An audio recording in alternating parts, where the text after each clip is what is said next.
Yeah, live from the city where the lights stay bright. Orange and blue, yeah, we reppin' all night. From the bleachers to the field, hear the crowd ignite. Every swing, every pitch, yeah, you know that's life. We don't fold, we rise, yeah, the energy loud. Queen, stand up, yeah, we do it for the crowd. Breaking down every play, every move, every game. Metropolitan Report, yeah, we hold it down. Talk stats, talk facts, yeah, we give you the truth. From the vets to the young, yeah, we cover the truth. If you bleed orange and blue, then you already know. When the intro hit, it's time for the show. It's the Metropolitan Report.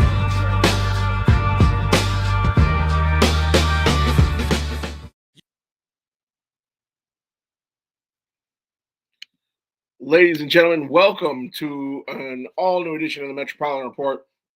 It is I, your host, Alfred Jr. And pardon my voice, opening day and this whole weekend has just got me all messed up in the voice, but I thank everybody for joining us this afternoon. It is a beautiful Monday afternoon here in New York City, March 30th, 2026, and the Mets sit 2-1. But before we begin today's broadcast, I just want to thank everybody for their support. If you go down below, you see all the socials. You see our YouTube page, see our X page, Facebook page, Instagram page. Follow us all. Make sure you follow and subscribe on YouTube, because with new content drops like our opening day vlog that we did, the sights and sounds of opening day at Citi Field, you'll be one of the first ones to know, get notified, all that good stuff. If you're in the comments, sound off in the comments. And if you happen to comment while I am live on air, then I'll read the comments. Otherwise, if you're watching this video on demand, because you know the streams stay up forever, then go ahead and comment after the fact. And if I see a comment, I'll respond to you in the comments. But yes, and again, pardon my voice. My voice is worn out. I don't even know how I'm doing this podcast this afternoon. But so the Mets opened the season at home, 3-game set against the Pittsburgh Pirates. And I gotta say, there was a lot of things that I liked in the opening series against the Pittsburgh Pirates. Game one, the Mets chased Paul Skeens. I never thought I would see Paul Skeens chased out of a game in the first inning. Paul Skeens only lasted 2/3 of an inning before he was pulled. The Mets really worked the pitch counts against Paul Skeens. Went up there with no fear after entering the bottom of the first, trailing 2-0 after a Brendan Lau home run. So Mets ultimately pulled that one out 11-7. They win 4-1 in extras on Saturday. Luis Robert Jr., the hero, walk-off home run. Only his second career walk-off home run, his first with the Mets. Obviously, the other one was a member of the Chicago White Sox. So encouraging to see Luis Robert come through in the clutch there. And then yesterday, Sunday, the Pirates took the Mets to extras again, which is a very disappointing sign, considering that the Pirates don't have a great offense, don't have great pitching, but were able to hang with the Mets, take them to extras, and beat the Mets. So, so the Mets 2-1. Should have been a sweep, but I did predict that they would take 2 out of 3 of any game that they lost. I thought they would have lost opening day, having to go up against Paul Skeens, but instead they lose the series closer, but they win the series nonetheless. I'll start off with what I liked with the Mets. Again, the offensive production, both Thursday and Saturday, was on point. Again, one of the biggest Achilles heels for the Mets last season in 2025 was that the offense, despite having Pete Alonso, Francisco Lindor, Juan Soto, and Brandon Nimmo, the offense would go very cold at times, very quiet. It would come out very flat. This offense, this opening day weekend, they've erased the stink of last year. 11 runs opening day. That's pretty amazing. We saw clutch hits in that game. Brett Beatty had the RBI triple. Carson Benj, which is also on our YouTube page, we caught the home run with our own camera from the stands. Carson Benj, his first hit is a home run Francisco Alvarez hit a home run, all on Thursday. So the Mets timely hits. Juan Soto was hitting. Luis Robert Jr. was hitting. So very encouraging signs there from this Mets ball club. And then even Saturday, I mean, they end the game 4-1 with extras. Yeah, they go to extras. They win the game 4-1 again. Luis Robert Jr., who I said on this program from last year when I said that the Mets should try to go and get Luis Robert Jr. At the trade deadline. Luis Robert Jr. He's hitting. He hit in a clutch spot that go ahead. The walk off home run to win the game Saturday, and then Luis Robert Jr. hitting again on Sunday, although it just was not enough. But we'll get to why the Mets lost Sunday. I'll touch up on that in a bit. But overall, I did like. There were more things that I liked from this Mets team than what I disliked from this Mets team, as I saw over the weekend. But I want to highlight a couple of players that did well this weekend. The first being, of course, we mentioned him. We'll put the graphic up. Mr. Luis Robert Jr. As you can see, those were his numbers against the Pirates. Luis Robert in that series, he hit .455, had 1 homer, 5 RBIs, an amazing OPS of 1.298, and 3 walks drawn. Luis Robert, I maintained that once he got a change of scenery, once he got out of Chicago, I always maintained that Luis Robert would return to form. And lo and behold, his debut series with the Mets, he hits .455. He hits a homer that happens to be a walk-off to win the game on Saturday against the Pirates. 5 RBIs, OPS of 1.298, and he's even shown patience at the plate with 3 walks drawn. So there you see the numbers. Luis Robert, really impressive series against the Pittsburgh Pirates. Luis Robert, who some people say is not going to be an everyday player, they're trying to work him in slowly, but he played all 3 games in the series, started all 3 in center. And, Luis Robert looking back to form. I mean, I know it's too early. It's a small sample size.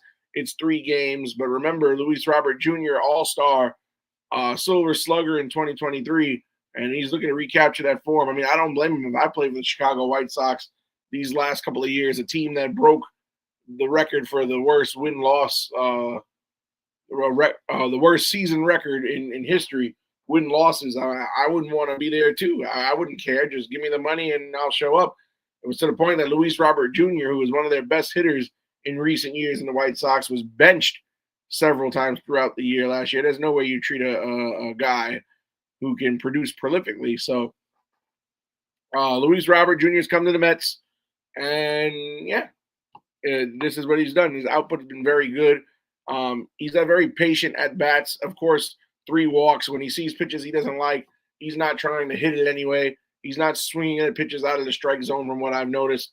So Luis Robert Jr. with a solid start to his campaign. Again, hitting .455 with 1 home run, 5 RBIs, a great OPS of 1.298, and 3 walks against the Pirates pitching this past weekend. So Luis Robert Jr., I like what I've seen out of him. And he even made a diving catch in the outfield. So this guy's a capable defender, not lazy whatsoever. And I have no problem with Luis Robert Jr. He was a welcome acquisition.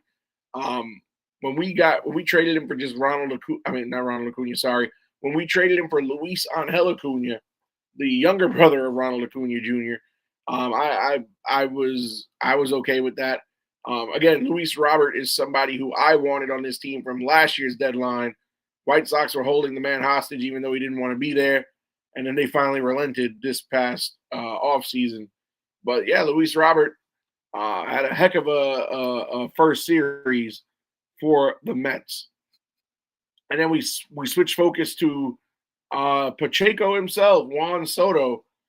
Juan Soto against the Pirates, not as impressive numbers as Luis Robert Jr., walks-wise or OPS-wise, but still 357 average in this series, no homers. He's had 3 runs batted in and 1 walk, OPS of .829. Pacheco coming off of that 40-30 season last year, 40 home runs, 30 RBIs. You can't ask for much more out of Pacheco. I predict he's going to be another 35 to 40 homer guy again this season. Last season, career highs in stolen bases and home runs.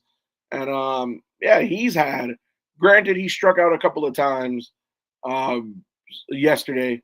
It happens. Even the best of hitters are going to strike out. But Juan Soto, anytime you have a guy who can bat 357 in a series and drive in at least one run per contest, that's a good output. So Juan Soto,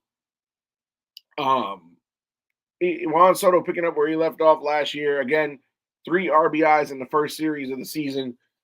Not anything bad to say about Pacheco there.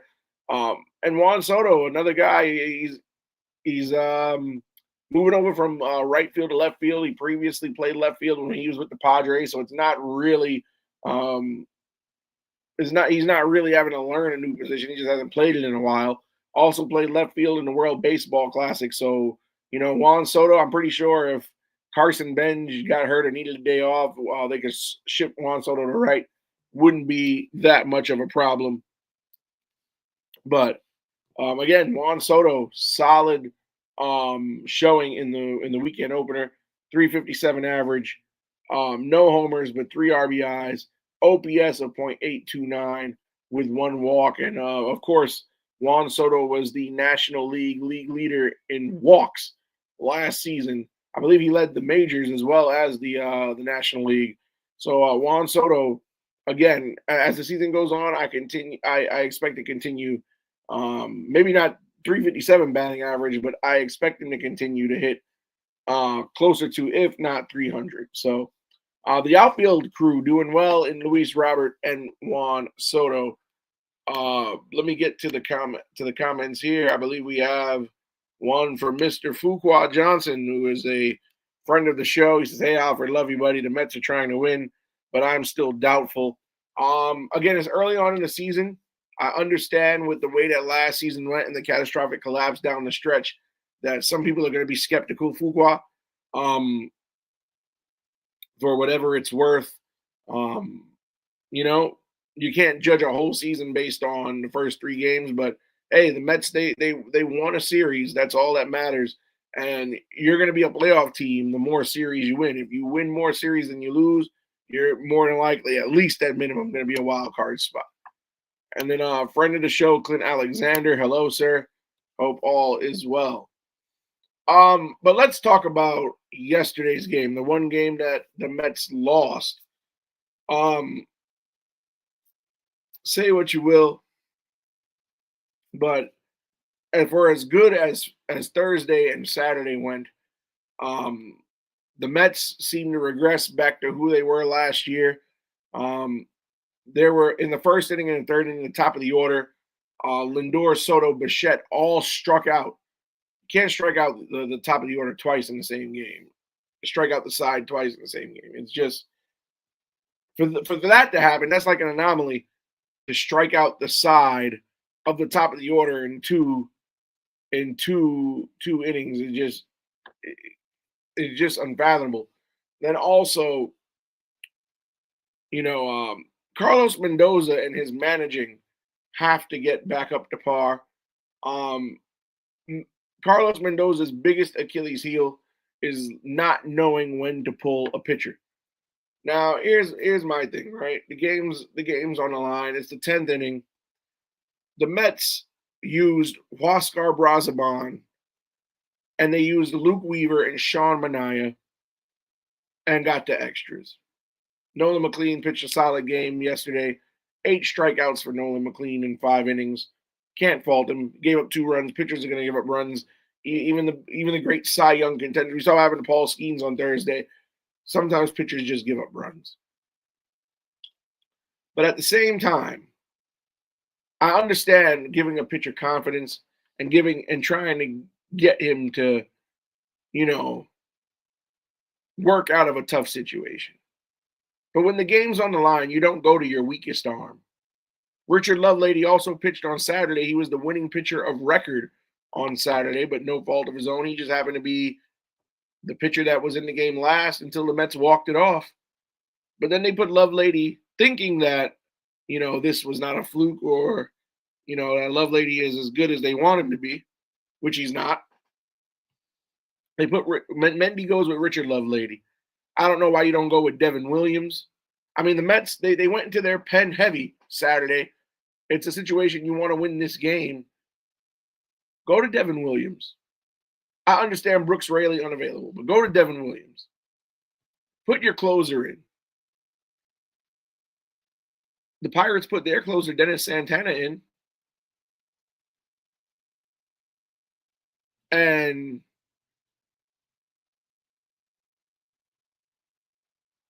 I don't understand what's going on through Carlos Mendoza's head here. Lovelady struggled in this outing.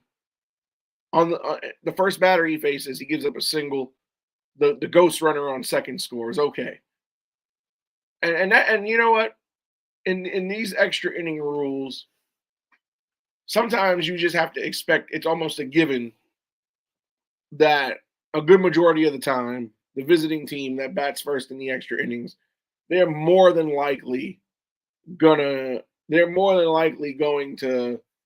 score the first run. Because again, you have a man starting on second. But then Lovelady just turned into a human piñata and got batted around. And I just didn't get it. I just didn't get it at all. Like, they kept Lovelady in there. He gave up another run. So now instead of chasing 2 runs to win the game, now you got to chase 3. First of all, Richard Lovelady should not have been in that position. Second of all, he shouldn't even be on this roster. And you put him in a high leverage situation. He's not a high leverage pitcher. He's not the type of guy you want with the game on the line or to keep the game close. I don't understand what the love affair between the Mets front office, particularly David Stearns, and Richard Lovelady is. Like, I don't get it. I don't understand it. Somebody needs to explain this to me because my mind just can't comprehend it. Then, on top of it,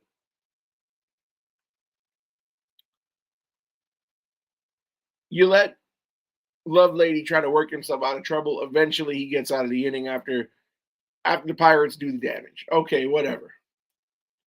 Then we go to the bottom of the 10th. Francisco Alvarez is the ghost runner. Earlier in the game, the Mets, they started Luis Torrens in this game, and earlier in the game, they pinch hit for him.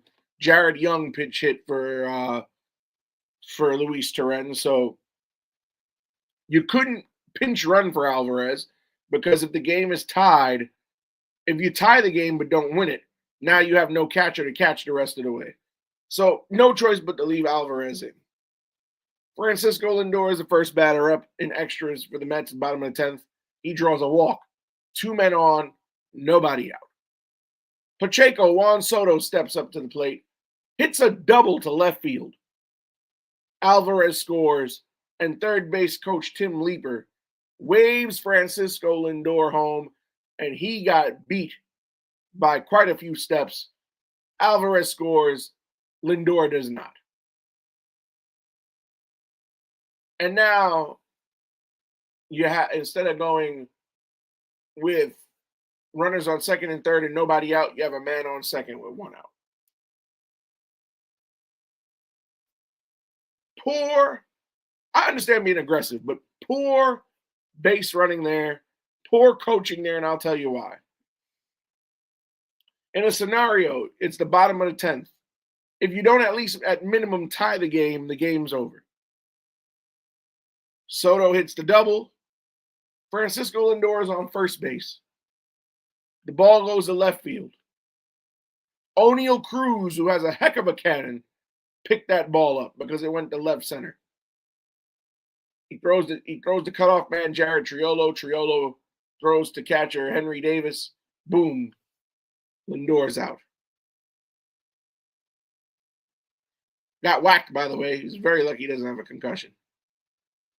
But Lindor should have been held at third. I'll tell you why.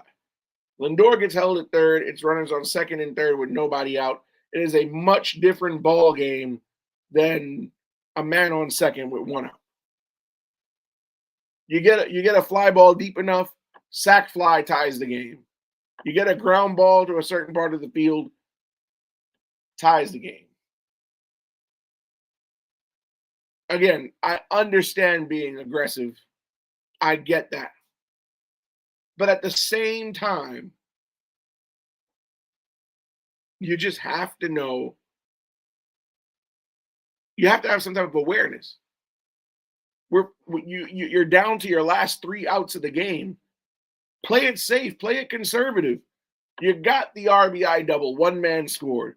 You hold Lindor at third, and there's a variety of ways to bring him in. You get a hit, even better. You win. You get a sacrifice fly. All right, the game can go to the 11th. Granted, they might have left Lovelady in there, so they didn't want to end the inning in a tie. But you have to know and have to have an awareness of the situation as the manager. Mendy made 2 mistakes already. The first was leaving Lovelady in as long as he did. And the second, why send Lindor?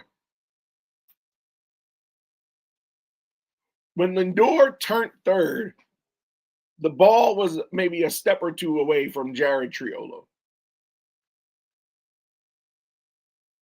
Even I saw it coming. He was going to get gunned down at the plate. It didn't happen. There was no need to be that aggressive, send Lindor, unless you just didn't care and didn't care about winning the game. But I guarantee you, if for whatever reason, Frankie Lindor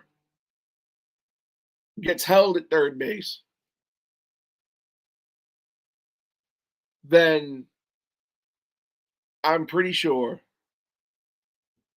that the outcome of this game would have been far different. I guarantee you that if Lindor holds up at third base, either the game continues or the Mets win. Bottom line. Again, you're down to the last 3 outs of the game. You were fortunate enough that the first man went up to the plate, got walked, and that the second man that goes up to the plate got an extra base hit. At that point, play it smart the rest of the way to try to win. Don't get aggressive. Yeah, the Pirates, they stink. They're probably going to be cellar dwellers in their division at the end of the year. But that doesn't mean that they want to at least steal a game in this series so they don't go where they're going after Citi Field and hang their heads down and talk about they just got swept. They're playing for pride.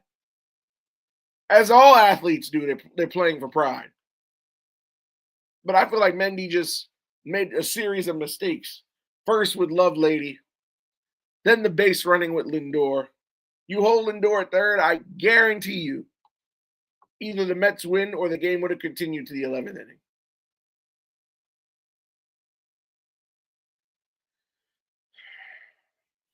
And why Richard Lovelady is on this roster? Again, I have no earthly idea. I do not know.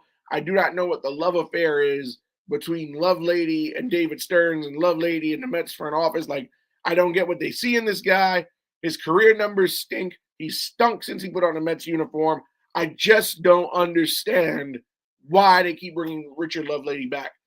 On Wednesday night's episode of The Report, we went over how many times he's been designated for assignment and called back up and reacquired. The Mets in 10 months have picked him up they picked him up 10 times in 9 months. Make it make sense. I've never seen a player go back and forth back and forth, back and forth, back and forth. He's signed today, gone tomorrow. Signed the next day, gone the next day. Like, make it make sense. What is so special about Richard Lovelady other than the fact that you get him for cheap?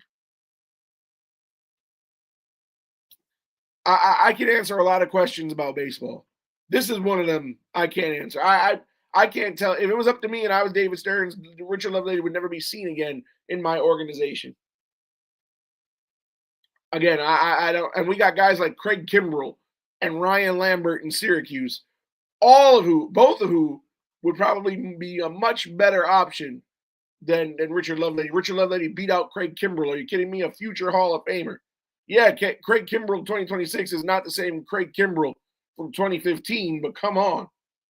Like let's have some respect for our roster and some respect for the fans who pay to go to the stadium and watch this.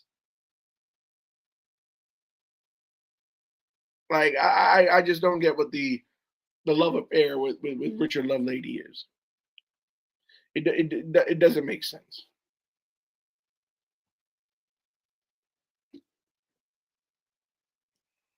Somebody's got to be able to explain this. Let's check out the comments. Clint Alexander says they may need to DH Bichette for a little bit to get his offense going. We'll touch on that in a minute. Fuqua Johnson says in Game 3, Mendoza pinch hit Luis Torrens for Jared Taylor. I think Jared Young. He should pick Francisco Alvarez to pinch hit. I think Fuqua, he was playing the matchups. It was, well, yeah, he could have had Alvarez pinch hit. I think what he was trying to do, it was a righty pitcher on the mound. He went with the lefty, trying to play the matchup lefty righty because, as you know, lefties traditionally hit right-handed pitchers a bit better. And then he says Mendy needs to get fired and Kai Correa should be manager of the Mets. I'm not going to go that far only because Carlos Mendoza has never had a losing season as Mets manager. Yet it didn't make the playoffs last year, but they did finish above 500. So I'm not going to go ahead and call for Mendoza's job. I just wish that he would be more like a Sparky Anderson and be a Captain Hook. And, you know, when a pitcher clearly is struggling or doesn't have it, instead of giving him a chance to work himself out of the situation or make it worse, he'll just pull him. But speaking of Bo Bichette had a rough first series as a Met. We pull up Bo Bichette's numbers here. Bo Bichette booed on Sunday. He had 8 strikeouts in the series against Pittsburgh. Bo Bichette, so 14 at-bats in that weekend series against the Pirates, a .071 average, no homers, RBI, OPS of .138. You look at Bichette, he struck out 8 times in 14 at-bats. He didn't walk a single time. The one RBI he had was a sacrifice fly. Only had a hit in the Saturday game. So Bo Bichette's struggling, but should we really be crucifying Bo Bichette? I understand he got a very lucrative offer to come here, and he took that offer. But I don't think we should crucify Bo Bichette at all. He's brand new. The guy has a great resume. He had Toronto won the World Series last year against the Dodgers. He would have been a World Series hero. He mashed in that World Series against the Dodgers. And again, Bo Bichette, phenomenal talent, second-generation talent. His father, former Colorado Rocky Dante Bichette. But it's too early to criticize Bo Bichette, sorry. Dante's his father. It's too early to criticize Bo Bichette. Are we really going to sit here and knock a guy who struck out 8 times in a series, and it's the first series of the season in cold weather in March? No, I'm not going to do that. I firmly believe that Bo Bichette will live up to the contract that he signed in the offseason with the Mets. It's just, you got to remember, it's a lot on him mentally. Bo Bichette is playing a position where, it's different than what he's used to. He was a shortstop. He moved over to third. A lot of people know a shortstop, you have to charge the ball at third base. The ball is going to come to you. Um, it's just much of an adjustment. Going back to Clint's comments about DHing Bichette, I don't think DHing Bichette is going to make a difference. I mean, Brett Beatty is a DH. You could put him in DH and have Brett play third, but I don't. I'm not going to sit here and bash Bichette just because he had a rough first outing. I mean, the Mets are on the road starting tonight against the St. Louis Cardinals. I'm hoping being away from home would make a difference for Bichette, but you're not a realistic fan. You're not a realistic fan if you expect Bo Bichette to come out of the gate and mash all over the place. Now I get it. Some people will say, "Oh, but Luis Robert, he came out of the gates mashing." And yes, we praised Luis Robert earlier in this show, but again, every player is different. Who's to say Luis Robert down the stretch won't fall off a cliff somewhere and go and hit below 200? I mean, anything is possible. It's baseball. It's a 162 game season. But I don't. In what world are we going to see Bo Bichette hit under 100 for the whole year? It was the first 3 games. You got to remember, these guys, especially the guys like Bo Bichette, didn't get a lot of work in spring training. They focus more on his defense in spring training. The superstars, so they don't get hurt, they don't get that many at bats in the spring. He hadn't played baseball since October, had a limited spring, trying to learn a new defensive position. So he comes out of the gate rusty. Francisco Lindor for years, has come out of the gate slow. And now we all love Lindor. So let's give Bo Bichette the same grace. I'm not going to sit here and bash Bo Bichette for striking out 8 times against the Pirates. I'm just not going. It's unrealistic. Now, well, some people will say, "Well, Alfred, you bash Richard Lovelady." Yes, because when Richard Lovelady was here last year and he stunk, and we held on to him, and he still stinks. And you can't wash the stink off you unless you scrub the part of yourself that stinks, and that's Richard Lovelady. But Bo Bichette is brand new here. He's been a tremendous offensive talent in Toronto. I'm going to give him some grace. Like if you're sitting here and you're a Met fan and you hate Bo Bichette and you think he's overpaid and that he's not worth the money, you're crazy. Crazy. Since when do we ever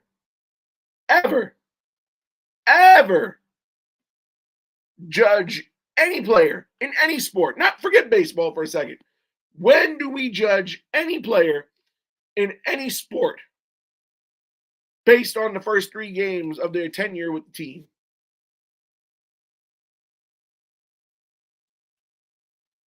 And again, yeah, so what? He struck out 8 times in the series in the first 3 games. Like I said, the man came here and he's learning a whole new position on the fly. It's on the job training. He went from short to third base. He's never played third base a day in his life. So he's got a lot going on. Unbelievable. Let's see some comments pouring in. Friend of the show, Barry Grant Jr., All Even Podcast. Check his podcast out. He covers the Mets on his Queens Get the Money show with Nicole and Tom Greer. Check them out as well. He says, any Mets fan that booed Bichette is a clown. 3 games and people are overreacting. It's clown behavior. Baseball is 162 for a reason. Beltran, Lindor, Soto, Bichette. This is a nasty trend by some of these Met fans to bash players too soon. I don't deal with those dummies. But yeah, I can't agree more with Barry.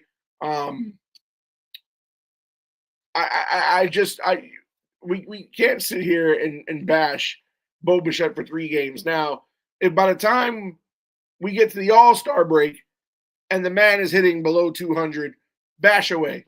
But after the first 3 games, that's a bit unrealistic. That is a bit unrealistic. I don't know what anybody's expectations are. Also, you got to remember, Bo Bichette is used to playing in a dome stadium.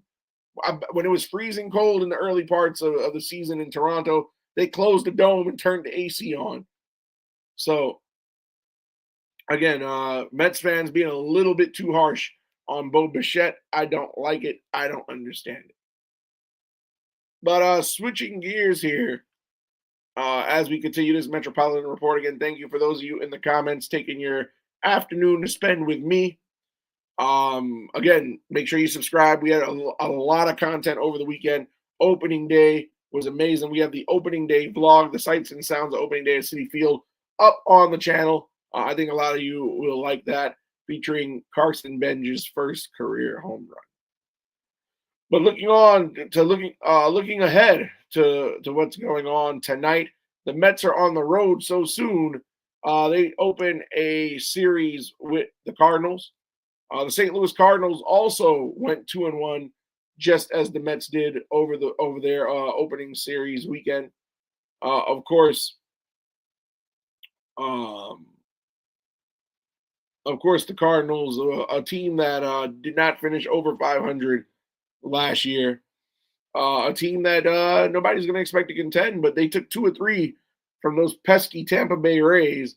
With the exception of yesterday's game, those games were all closely decided. The Cardinals won on Thursday 9-7, won 6-5 on Saturday before yesterday dropping 11-7. But this Cardinals team, couple of vets, couple of young kids, just like Carson Benj, they have J.J. Weatherholt, who made the team out of camp. And don't sleep on the St. Louis Cardinals team. The Mets are gonna play the Cardinals today at 7:45, tomorrow at 7:45, and Wednesday at 1:15 before they move on. Let's look at the pitching matchups here. Clay Holmes will get the start tonight. He'll go up against Kyle Leahy. Leahy, for his career, 5-4 with a 3.64 ERA in 98 games pitched. Last season, and this is very interesting, he's a bullpen guy. Last season, 62 appearances, only 1 start. He went 4-2 with 3.07 ERA. He is now being converted to a starting pitcher. And then after that, we go to tomorrow's contest. Kodai Senga going to go up against Andre Palante. Of course, Palante in his career, 24-29 win-loss record, 4.32 ERA. We look at Palante's 2025. He had 31 starts, went 6-15, 5.31 ERA. So Palante, one of their weaker arms in their rotation. Of course, this is the second series for both teams, so they're going to be going deeper in to their bullpens. And then opening day starter Freddie Peralta will be on the bump for the series finale. He'll go up against Matthew Liberatore. Liberatore, who pitched on opening day for the Cardinals, has an ERA of 1.80. He had 2 strikeouts in 5 innings, so not a high strikeout guy. He was a prized prospect for a very long time in that Cardinals organization. But he had a no decision on opening day, did Liberatore. But again, the Cardinals won that game. If I had to pick, I would say the Mets go 2 or 3. Definitely, I see them winning tonight against Leahy. I see them winning tomorrow up against Palante. But between I don't know, because Freddie Peralta, yes, he did get the win on opening day. He did get the run support, but a 7.20 ERA for Freddie Peralta against a Pirates team that is not as well. I mean, the Cardinals, I don't think they're good either, but that Pirates team was nowhere near as good as the Cardinals team. And it's a getaway game because the Mets are going to be on the road. They're going to travel to San Francisco So the Mets crossing time zones. They're in Eastern time zone now. They're going to the Midwest tonight. Well, they were in the Eastern time zone this weekend. They're in the Midwest tonight. And then you have them going to California on Thursday. So, but yeah, so if anything, the getaway game may go either way. You never know. Liberatore has some great numbers. I don't know if the Mets offense could get into him, as the Mets in the Pirate series started off hot and cooled down offense wise. But you take a look at the Mets schedule. Speaking of their schedule, you look at this Mets schedule here. Again, 3 games set against the St. Louis Cardinals in St. Louis starting tonight. They play tomorrow and then Wednesday in the daytime. And then Thursday, they turn around for a 4-game set against the San Francisco Giants. Thursday, 9:45 p.m. Eastern time, that game's going to start. Friday, 10:15 p.m. Eastern time. Saturday, 9:05. Sunday, 4:05. And then they come back the following Tuesday for a homestand that involves the Diamondbacks and the Athletics. But folks, again, we just recapped this weekend's festivities. We're going to be back on this program on Wednesday night, just to go over the Cardinals series. So we'll be back on Wednesday. The Mets play we'll be back Thursday afternoon. Thursday afternoon we'll return. We'll recap the Cardinals series, preview the Giants series. So Thursday afternoon we'll be back on the Metropolitan Report. Please go down below, follow us on the X, follow us on the Instagram, follow us on the Facebook, and make sure you hit the subscribe button on YouTube if you are watching here on YouTube. And even if you're not watching on YouTube, go down below, get the link. The link is in the description for the YouTube. Click on the YouTube link, go to our page, and hit subscribe.